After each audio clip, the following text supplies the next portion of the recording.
Hello, everyone, and welcome back to another episode of Stateside Weekly Market Report, tips and tricks, investing, selling process, things, and educational web channel with Tim Robinson and Brian Naylor. Brian, how are you? Doing pretty good, Tim. How'd It's you like my fall. intro? Well, what is it? Is it fall? Nah, dude, 2 more days. 2 more days.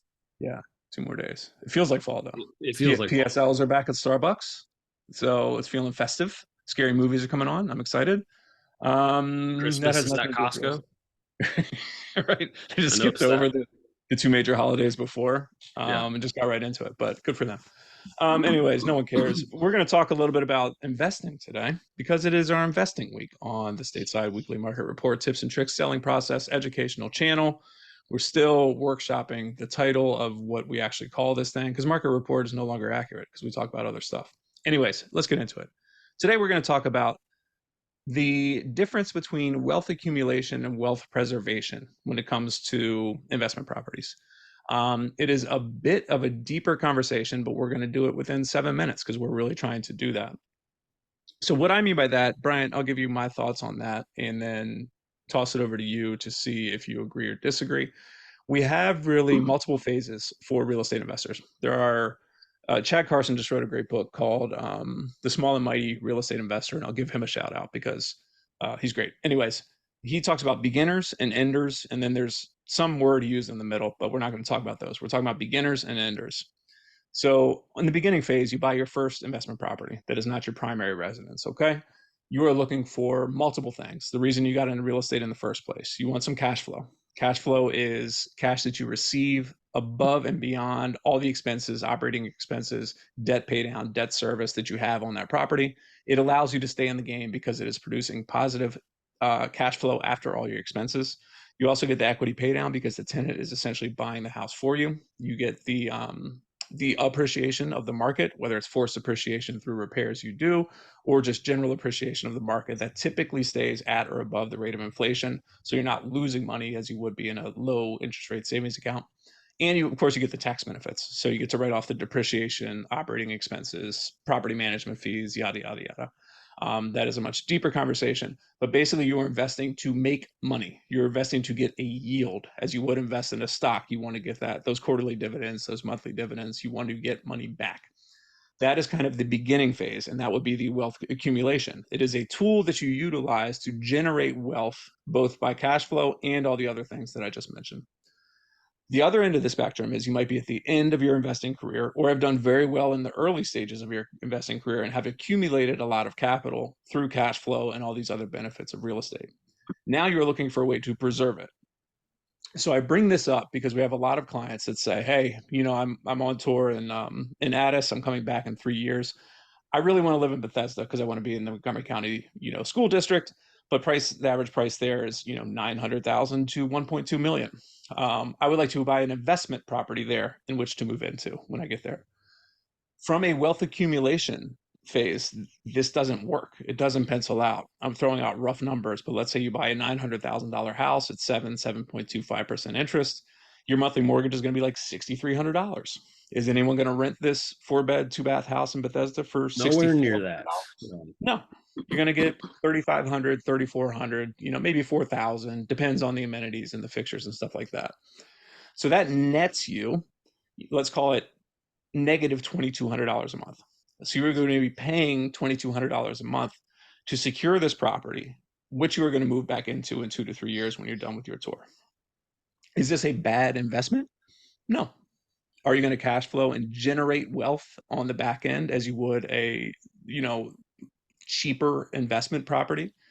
No, you're not going to accumulate that. But it is just moving assets from one column of your balance sheet to another column. So instead of having $100,000 in a low interest savings account, you're going to put that 100,000, and these are made up numbers. For this purpose, it'll probably be more like 2 or 300,000.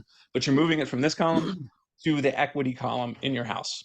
And that equity column is going to grow at or above the rate of inflation through appreciation of the neighborhood.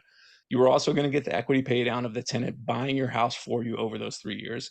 You're going to get the tax benefits. You're going to get those write-offs. You're going to get the depreciation, and you're going to get all these other benefits that investment real estate provides you without that cash flow. So you're paying for the privilege $2,200 at or above the rent to stick it into that equity column of your balance sheet.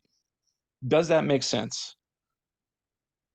On a long-term scale, yes, it does. But these are conversations we have with our investors. Where are you in your career? What is your timeline? What is your exit strategy? Are you going to live there for 2 years while you're back for language training and then move out again and then try to sell it? That could work great. If you have 5 years of appreciation in Montgomery County, that could be a phenomenal plan. Can you handle the costs above and beyond your mortgage payment that your tenant is not covering? That is really the question. And wealth accumulation phase people probably cannot. But if you're in the phase of your career where you're in wealth preservation, you probably can, because that is a different investment strategy. So this is a really deep conversation that we're trying to cover in 7 minutes.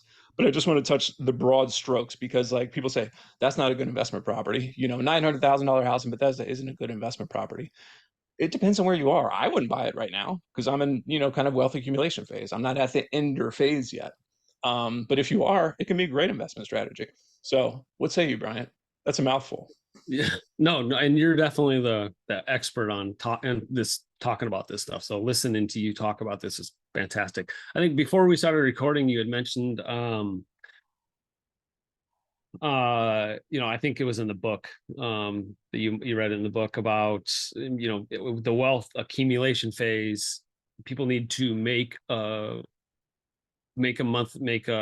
cash flow to stay in the game. Right. Like, how did you say that earlier? Yeah. So cash flow, they always kind of say when you're starting real estate, cash flow keeps you in the game, but appreciation is where your wealth comes. Equity build up is where generational wealth comes. So you're not going to get rich on $150 every month on an investment property. But with the tenant buying it down, paying off the principal on that mortgage, simultaneously it's appreciating at or above the rate of inflation. That gap there is where wealth is created. So as long as you have cash flow to keep you in the game, that $100, $150, $200 a month, that can pay for your cell phone for the month.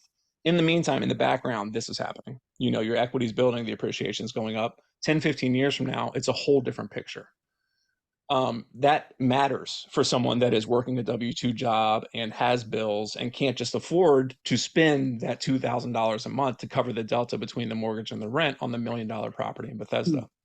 If you can't afford to cover that, whether it be through dividends and yields from other investments or just cash you have accumulated, and know that this is a good long-term investment for you because of historical trends in Montgomery County. And this is obviously just an example. Same thing applies to, Arlington, Fairfax. Yeah.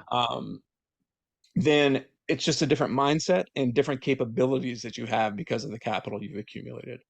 So you really need to have this conversation with an agent when you're looking to invest as to where you are on that spectrum, and what your exit strategy is and how long you want to hold this thing. Because all those things kind of go into the porridge of seeing what makes the best investment for you. And they're totally different. So it really, it's a good idea to have this conversation prior to buying a good investment property, because it's good for different folks in different phases of life. And there you go. That was the main highlight, right? Like, good is different for different people, where you're at in your investment phase. And at the end of the day, just having an idea of where you want to go, and just getting started is one of the hardest parts. It's just getting going. Especially like you had said, and like what most of us are doing is wealth accumulation. We're buying rental properties to cash flow, and then using that cash flow to buy more rental properties, not luxury vehicles and whatever else. We're putting that money back into assets. So yeah, I think like you had touched on this, on the wealth accumulation part with cash flow and what's going on behind the scene, watching somebody else pay down your mortgage for you. You're building wealth in the background, but you're still in the game, making a little bit of money a month, to keep yourself afloat while you continue to build wealth. And then eventually you want to preserve that wealth by buying, by diversifying your assets. Right. So I think that's great. I think that's great. That's great stuff. I think it's important. Like you said, at the end of the day, have these conversations with someone like a real estate agent, to discuss, what your, where you're at in the phase and what your goals are as an investor, because they're all different. It's all different for different. That's it. And that's why, it's, and I'm guilty of saying this too. Like, hey, I would like to get an investment property in Bethesda. I'm like, that's not an investment property. It is. It is if you can afford it and you're in that phase of your career. If you're coming to me and saying, hey, Tim, I want to buy my first rental property, I'm looking at Bethesda, I would say, you're probably not in that phase. Like you are going to be upside down by paying more than you're generating every single month. How long can you sustain that? It's not sustainable when you're just getting started out. It is sustainable if you've already accumulated wealth and you're diversifying into the asset class of real estate. And it can be the best investment you can make, in my opinion. But you have to balance it and have enough equity on the front end in order to counterbalance the costs associated. Yeah. So I think we went over 7 minutes, but I think that's food for thought, right? That's what we're doing. We're generating thought processes here, thinking different ways. There's a million ways to make money in real estate. Not everyone is going to be right for you. And it just depends on where you are and what your risk tolerance is. So call us, have that conversation, right? There's the call to action. Is that what they say? We're not good at internet. I'm not good at internet. I'll speak for myself. Brian's good at internet. I don't know how it works. But that's it. I think that's it for Stateside Market Report and tips and tricks and investment knowledge with Tim Robinson and Brian Naylor of Stateside Residential. Thanks for tuning in. We will shorten the title next week. Maybe just a big acronym. Like just all those words I just said, like first letter of each that just spells something hilarious, and we'll just call it that, and no one will know what it's about. Right. But I mean, most of our clientele are government employees, and the government loves acronyms within acronyms within acronyms. It's true. So it's true. Maybe actually people would enjoy that. Like a 20-letter acronym for everything I just said that says something funny. Spitball some of those. We're workshopping. All right. Thanks everyone for tuning in. We'll see you next week. Thanks, guys.